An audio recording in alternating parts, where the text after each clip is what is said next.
अस्सलाम वालेकुम नाजरीन। आज 24 दिसंबर है, सुबह के 6 बज रहे हैं। उम्मीद है कि आप सब खैरियत से होंगे। मैं हूं आपका मेजबान नदीम अकरम और आज मैं आपके लिए लेकर आया हूं 14 बड़ी खबरें जो ईमान, जज्बा और सच्चे मुसलमानों की कुर्बानी और हौसले को सलाम करती है। आज बात होगी ईरान की रहनुमाई की, यमन के मुजाहिदीनों की बहादुरी की और हमास के जज्बे की, जिन्होंने दुनिया के सामने दीन और हक की ताकत को साबित किया। ये खबरें हमें सिखाती हैं कि जुल्म के खिलाफ उठने वाला हर कदम इंसानियत और मजलूमों की दुआ बन जाता है। आइए इन अहम खबरों से आगाज करते हैं और साथ ही दुआ करते हैं कि अल्लाह हम सबको इत्तेहाद, अमन और इंसाफ की राह पर चलने की तौफीक अता फरमाए। शुरुआत करते हैं पहली बड़ी खबर से जो आप अपनी स्क्रीन पर देख रहे हैं। डोनाल्ड ट्रंप हम ट्रांसजेंडर पागलपन को रोकेंगे। डोनाल्ड ट्रंप ने हाल ही में बयान दिया है कि हम ट्रांसजेंडर पागलपन को रोकने वाले हैं। उनके इस बयान ने एलजीबीटीक्यू समुदाय और पूरे देश में बहस छेड़ दी है। ट्रंप का कहना है कि उनकी सरकार इस मुद्दे पर कड़े कदम उठाएगी। हालांकि कई लोग इसे उनकी चुनावी रणनीति का हिस्सा भी मान रहे हैं। वहीं आप दूसरी खबर अपनी स्क्रीन पर देख सकते हैं। इजरायली वजीर आजम नेतन्याहू ईरानी खतरे को खत्म करेंगे और तेहरान को न्यूक्लियर हथियार हासिल करने से रोकेंगे। इजराइल के वजीर आजम बेंजामिन नेतन्याहू ने एक अहम बयान दिया है। उन्होंने कहा है कि हम ईरानी खतरे को खत्म करने के लिए काम करेंगे और तेहरान को न्यूक्लियर हथियार हासिल करने से रोकेंगे। उन्होंने यह भी कहा कि हम मिडल ईस्ट की सूरत हाल बदल रहे हैं और ये हमारे दोस्तों को खुश कर रहा है। नेतन्याहू का यह बयान उस समय में आया है जब मिडल ईस्ट में हालात और ज्यादा नाजुक होते जा रहे हैं। वहीं आप तीसरी खबर अपनी स्क्रीन पर देख सकते हैं। अमेरिकी नुमाइंदा माइक वॉल्टिस बोले, अगर ईरान न्यूक्लियर हथियार हासिल करता है तो सऊदी अरब, तुर्की भी इसके पीछे दौड़ेंगे। अमेरिकी नुमाइंदा माइक वॉल्टिस ने कहा है कि अगर ईरान न्यूक्लियर हथियार हासिल करता है तो इसका असर मिडल ईस्ट पर गहरा पड़ेगा। उन्होंने आगाह किया कि इससे सऊदी अरब और तुर्की भी न्यूक्लियर हथियार हासिल करने की कोशिश करेंगे, जिससे इलाके की सूरत हाल और खराब हो सकती है। माइक वॉल्टिस ने जोर देकर के कहा कि न्यूक्लियर पोर्टफोलियो को रोकने के लिए अमेरिका को फौरन और कड़े कदम उठाने चाहिए। वहीं आप चौथी खबर अपनी स्क्रीन पर देख सकते हैं। इजरायली माहिरों ने जॉर्डन के दक्षिण में इजरायली महल मिलने का दावा किया है। आज की बड़ी खबर आर्कियोलॉजी से जुड़ी हुई है। इजरायली माहिरों ने जॉर्डन के दक्षिण में एक ऐसा मुकाम खोजने का दावा किया है जिसे इजरायली महल माना जा रहा है। जेरूसलम पोस्ट की रिपोर्ट के मुताबिक यह जगह वही हो सकती है जहां हजरत याकूब ने खुदा के साथ कुश्ती की थी। यह खोज तारीखी और मजहबी अहमियत रखती है। अब माहिरीनी इस जगह की गहराई से जांच भी कर रहे हैं। वहीं आप पांचवी खबर अपनी स्क्रीन पर देख सकते हैं। ईरान के रहबर आजम खामेनी बोले, अमेरिका के मददगार ईरानी कौम के मजबूत कदमों तले रौंदे जाएंगे। ईरान के रहबर आजम आयतुल्लाह सैयद अली खामेनी ने अमेरिका पर सख्त बयान दिया। उन्होंने कहा कि एक अमेरिकी अहलकार ने कहा है कि जो भी ईरान में फसाद फैलाएगा उसे उनकी हिमायत मिलेगी। खामेनी ने कहा कि ईरानी कौम अपने मजबूत कदमों से ऐसे हर अमेरिकी कारिंदे को रौंद डालेगी जो किरदार अपनाएगा। यह बयान मौजूदा सूरत हाल में अमेरिका और ईरान के बीच बढ़ते तनाव को भी दर्शाता है। वहीं आप छठी खबर अपनी स्क्रीन पर देख सकते हैं। आईआरजीसी कमांडर हुसैन सलामी बोले, हमारी ताकत आपकी सोच से परे है, पहली गलती आपकी आखिरी हो सकती है। ईरान के आईआरजीसी यानी कि इस्लामिक रिवोल्यूशनरी गार्ड्स कॉर्प्स के कमांडर हुसैन सलामी ने अपने दुश्मनों को कड़ा संदेश दिया है।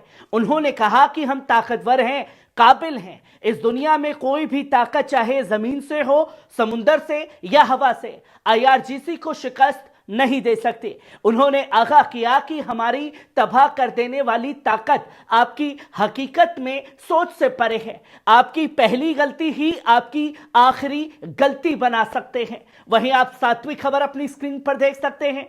तुर्की सांसद और एर्दोगान के साथी डेवलेट बेहचली बोले, दमिश्क फतह हुआ तो यरूशलेम की फतह भी करीब है। तुर्की सांसद के सदस्य और राष्ट्रपति एर्दोगन के करीबी साथी डेवलेट बेहचली ने एक बड़ा बयान दिया है। उन्होंने कहा कि अगर दमिश्क फतह होता है तो यरूशलेम की फतह भी हमारी पहुंच में होगी। उनके इस बयान ने मिडल ईस्ट के हालात पर बहस को और तेज कर दिया है। बेहचली का यह बयान उस समय आया है जब मिडल ईस्ट में सियासी और मजहबी तनाव लगातार बढ़ा हुआ है। वहीं आप आठवीं खबर अपनी स्क्रीन पर देख सकते हैं। रूसी हुकूमत का जहाज इस वक्त तेहरान के रास्ते में, ऊंचे ओहदे के अफसरों का इम्कान। दोस्तों, एक अहम खबर सामने आ रही है जहां रूस की हुकूमत का एक सरकारी जहाज इस वक्त तेहरान ईरान के रास्ते में। जानकारी के मुताबिक यह जहाज अक्सर रूसी हुकूमत और मिलिट्री के आला अफसरों को ले जाता है। इस दौरे के पीछे का मकसद क्या है, इस पर अभी कयास लगाए जा रहे हैं। माहिरीन मानते हैं कि यह मिडल ईस्ट में बदलते हालात का एक बड़ा हिस्सा भी हो सकता है। वहीं आप नौवीं खबर अपनी स्क्रीन पर देख सकते हैं। अमेरिकी खुफिया का दावा, ईरान इजराइल पर हमला करने की तैयारी में है। अमेरिकी खुफिया एजेंसियों की एक ताजा रिपोर्ट के मुताबिक ईरान इजराइल पर हमला करने की तैयारी कर रहा है। एक वरिष्ठ अमेरिकी एहलकार का कहना है कि ईरान शायद पहले से कदम उठाने की तैयारी में है ताकि इजराइल की संभावित कार्रवाई को रोका जा सके और अपनी जवाबी कार्रवाई को अंजाम दिया जा सके। यह दावा मिडल ईस्ट में बढ़ते तनाव और बिगड़ती सूरत हाल की ओर भी इशारा करता है। वहीं आप 10वीं खबर अपनी स्क्रीन पर देख सकते हैं। अस्मा अल असद ने रूसी अदालत में तलाक की अर्जी दी। दोस्तों, बड़ी खबर सीरिया से है जहां बशर अल असद की बीवी अस्मा अल असद ने रूसी अदालत में तलाक की अर्जी दाखिल की है। रिपोर्ट्स के मुताबिक अस्मा ने यूके लौटने की इजाजत मांगी है जहां वे फौरन मेडिकल इलाज कराना चाहती है। यह खबर ऐसे वक्त में आई है जब सीरिया की सियासी और घरेलू सूरत हाल पहले ही तनावपूर्ण बनी हुई है। वहीं आप 11वीं खबर भी अपनी स्क्रीन पर देख सकते हैं। अबू उबैदा बोले, हमारे मुजाहिदीन की बहादुरी दुनिया भर के हुर्रियत पसंद के लिए एक मिसाल बन चुकी है।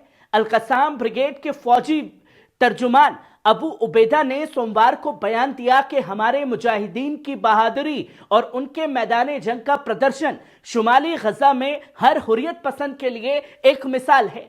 अबू उबैदा ने टेलीग्राम पर कहा कि दुश्मन अपनी असल तबाही और अपने सिपाहियों की खराब हालात को छुपा रहा है ताकि अपने फौज की छवि को बचाया जा सके। उन्होंने इस तरफ इशारा किया कि शुमाली गजा में मासूम नागरिकों के खिलाफ होने वाली नस्ल कुशी और सफाई जाती मुहिम दरअसल इजरायली फौज की नाकामी और शर्मिंदगी को छुपाने की एक बड़ी कोशिश है। उन्होंने यह भी कहा कि कुछ इजरायली कैदियों का मुकद्दर इस बात पर मुनहसर है कि कब इजरायली फौज कुछ मीलों तक अपने कब्जों में इलाकों में बढ़ा पाती है। इससे पहले आज इस्लामिक जिहाद की फौजी शाखा सराय अल कुदूस ने एक वीडियो जारी किया जिसका उन्वान था, कहानी सुनाने वाला कोई नहीं रहेगा, वक्त खत्म हो रहा है। इस वीडियो में इजराइल और हमास के बीच कैदियों की अदला बदली और फायरबंदी के लिए समझौते में ताखीर के असरात को उजागर किया गया है। गौरतलब है कि गजा पर इजरायली हमलों में कई इजरायली कैदी भी मारे गए हैं जिसे खुद इजरायली फौज ने तस्लीम किया है। वहीं आप 12वीं खबर भी अपनी स्क्रीन पर देख सकते हैं। कताइब अल कस्साम और अलवियत अल नासिर ने इजरायली फौज पर बड़े हमले किए, कई ठिकाने तबाह किए। गजा से एक और बड़ी खबर सामने आई जहां कताइब शहीद इजुद्दीन अल कस्साम जो हमास का फौजी जना है, उसने बयान दिया कि उनके मुजाहिदीन ने शुमाली गजा के अल तुवाम इलाके में एक मकान के अंदर छिपी इजरायली फौज पर एंटी पर्सनल मिसाइल से हमला किया। इसके अलावा उन्होंने उसी इलाके में मौजूद इजरायली फौज के इकट्ठा हुए दस्ते पर मोटरार गोले बरसाए। कताइब ने यह भी कहा कि उनके जाबाजों ने जबलिया के करीब एक मकान में छिपी इजरायली फौज पर टीबीजी मिसाइल को हमला किया है। आज ही उन्होंने ऐलान किया कि उनके मुजाहिदीन ने बैत लाहिया के इलाके में 3 इजरायली फौजियों को चाकुओं से वार कर मार डाला। ये फौजी एक मकान की हिफाजत कर रहे थे जिसमें इजरायली फौज ने ठिकाना बना रखा था।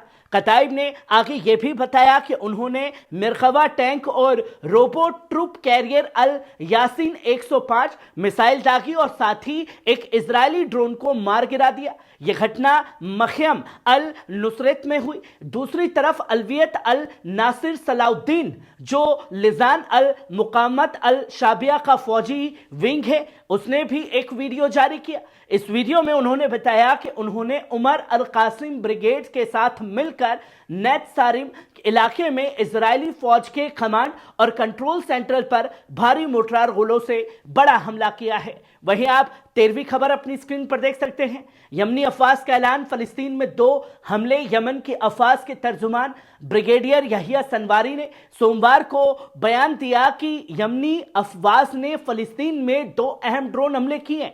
पहला हमला अस्कलान के इलाके में इजराइल के एक फौजी मकसद को याफा टाइप ड्रोन के जरिए निशाना बनाया गया और यह कामयाब रहा। दूसरा हमला याफा यानी कि तेल अवीव के इलाके में किया गया, जहां इजराइल के एक और फौजी मकसद को याफा ड्रोन के जरिए निशाना बनाया गया। यह ऑपरेशन भी पूरी तरह कामयाब रहा। यमनी अफवाज ने कहा कि ये हमले फलस्तीनी अवाम और उनके मुजाहिदीन की मदद के लिए और गजा में होने वाले मजालिम के जवाब में किए गए हैं। ये मर्क फतेह अल मौद और जिहाद मुकद्दस के 5वें मरहले का बड़ा हिस्सा है।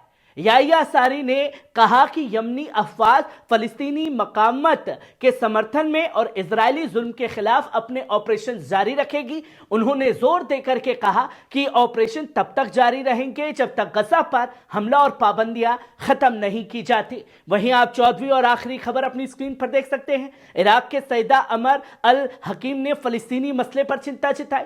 इराक की नेशनल विजडम मूवमेंट के रहनुमा सैयद अम्मार अल हकीम ने फलस्तीन के हालात और पश्चिमी किनारे में तेजी से बदलते हालात पर गहरी चिंता जाहिर की है। NWM के मीडिया दफ्तर के मुताबिक अल हकीम ने बयान में कहा कि वेस्ट बैंक में तेजी से हो रहे वाकयात खतरनाक है और इससे आंतरिक झगड़े भड़कने का अंदेशा बढ़ गया है। उन्होंने फलस्तीनी मकामत और मुजाहिदीनों से अपील की है कि वो आपसी तफरीक और झगड़ों को छोड़कर फलस्तीनी कौम के खून की हिफाजत करें, अपनी पोजीशंस को मुस्तमिल करें और इजरायली कब्जे वाले निजाम को इस अफरा तफरी पर फायदा उठाने से रोके। सैयदा अमार अल हकीम ने यह भी दुआ की कि अल्लाह फलस्तीनी अवाम की हिफाजत करे और तमाम फलस्तीनी जमातों को उनके आबाई इलाकों को वापस हासिल करने में मकसद और मुत्तहिद करे। नाजरीन, आज की ये 14 बड़ी खबरें हमने आपके साथ साझा की जो ईमान, जज्बे और हक की आवाज को बुलंद करने वालों की दास्तान पेश करती है। हमारे मुसलमान भाई चाहे ईरान हो, यमन हो या गजा, हर जगह अपने दीन, हक और इंसाफ के लिए खड़े हैं। यह जज्बा, हौसला हमें बताता है कि मजलूमों की दुआ और सच्चे मुसलमानों का ईमान हर जुल्म पर गालिब आता है। दुआ करते हैं कि अल्लाह ताला तमाम मुसलमानों को इत्तेहाद और ताकत अता करे और जालिमों को जुल्म का खात्मा हो। इन्हीं दुआओं के साथ मैं नदीम अकरम आपसे इजाजत चाहूंगा। फिर मिलेंगे एक और शो में, तब तक अपना ख्याल रखिए।